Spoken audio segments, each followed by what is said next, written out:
பேராதனை பல்கலைக்கழகத்தை மீளக் கட்டியெழுப்ப அரசாங்கம் ஆதரவு.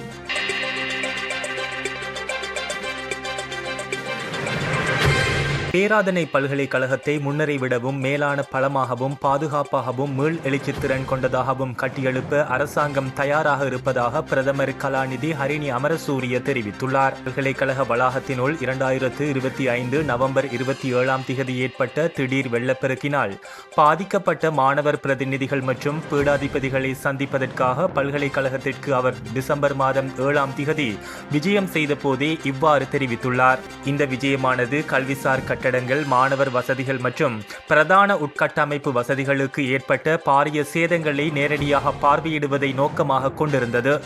இதன்போது முகாமைத்துவம், விவசாயம் மற்றும் கால்நடை மருத்துவம் ஆகிய பீடங்கள், தகவல் தொழில்நுட்பம் நிலையம், உடற்பயிற்சி கூடம், நீச்சல் தடாகம் மற்றும் விளையாட்டு மைதானங்கள் ஆகியவற்றுக்கு ஏற்பட்ட குறிப்பிடத்தக்க இழப்புகளை எடுத்து கூறி பாதிப்பின் தீவிரத்தன்மை குறித்து பல்கலைக்கழக அதிகாரிகள் பிரதமருக்கு விளக்கம் அளித்துள்ளனர். இந்த பேரழிவினால் கல்வி செயற்பாடுகளுக்கும் மாணவர்களுக்கும் ஊழியர்களுக்கும் பாதிப்பை ஏற்படுத்திய விதம் குறித்தும் பிரதமருக்கு விளக்கம் அளிக்கப்பட்டது.